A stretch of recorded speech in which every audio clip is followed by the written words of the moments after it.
Un cours en miracles, 201 chapitre 25.1. La justice de Dieu. 1. Le lien à la vérité.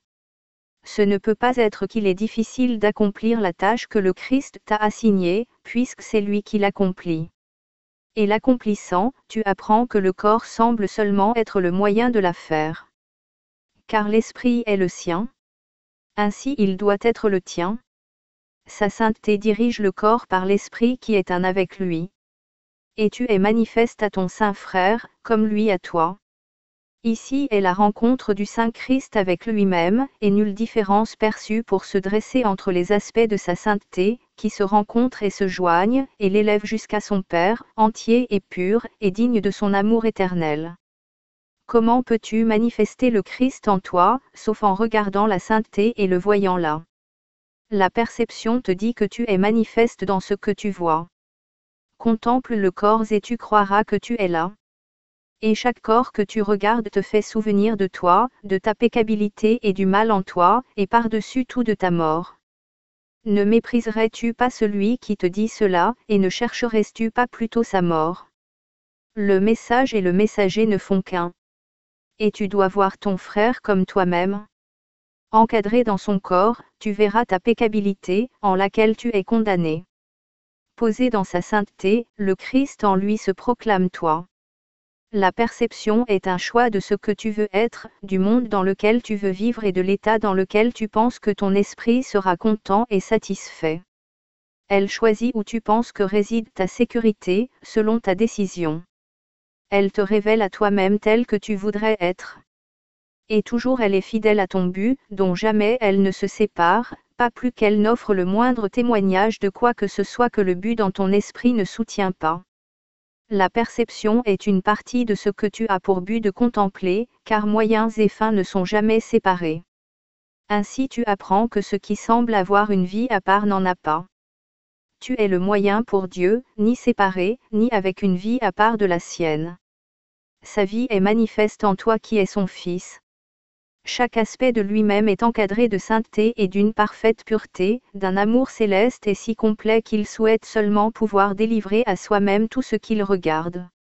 Son rayonnement lui à travers chaque corps qu'il regarde et balaie toutes ses ténèbres dans la lumière en regardant simplement par-delà le corps vers la lumière. Le voile est levé par sa douceur et rien ne cache la face du Christ à ceux qui le regardent. Toi et ton frère vous tenez devant lui maintenant, pour le laisser écarter le voile qui semble vous garder séparés et à part. Puisque tu crois être séparé, le ciel se présente à toi comme étant séparé aussi. Ce n'est pas qu'il le soit en vérité, mais pour que le lien qui t'a été donné pour te joindre à la vérité puisse t'atteindre par ce que tu comprends. Le Père, le Fils et le Saint-Esprit sont un, comme tous tes frères se joignent en ne faisant qu'un dans la vérité. Le Christ et son Père n'ont jamais été séparés, et le Christ habite en ta compréhension, en la partie de toi qui partage la volonté de son Père.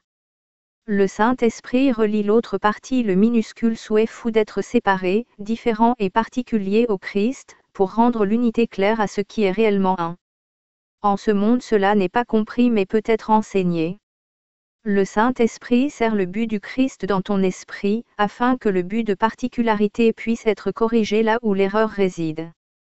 Parce que son but est encore un à la fois avec le Père et avec le Fils, il connaît la volonté de Dieu, et ce que la tienne est réellement. Mais cela est compris par l'Esprit perçu comme ne faisant qu'un, conscient qu'il est un et ainsi expérimenté.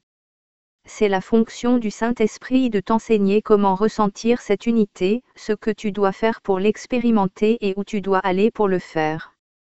Tout cela tient compte du temps et du lieu comme s'il était distinct, car tant que tu penses qu'une partie de toi est séparée, le concept d'une unité jointe en ne faisant qu'un est insignifiant. Il est clair qu'un esprit si divisé ne pourrait jamais être l'enseignant d'une unité qui unit toutes choses en elle-même. Ainsi, ce qui est au-dedans de cet esprit, et unit toutes choses, doit être son enseignant. Or cela doit utiliser le langage que cet esprit peut comprendre, dans la condition où il pense être. Et cela doit utiliser tout apprentissage pour transférer les illusions à la vérité, en prenant toutes les fausses idées de ce que tu es et en te conduisant au-delà d'elles, à la vérité qui est au-delà d'elles. tout cela peut se réduire très simplement à ceci. Ce qui est le même ne peut pas être différent, et ce qui est un ne peut pas avoir de parties séparées.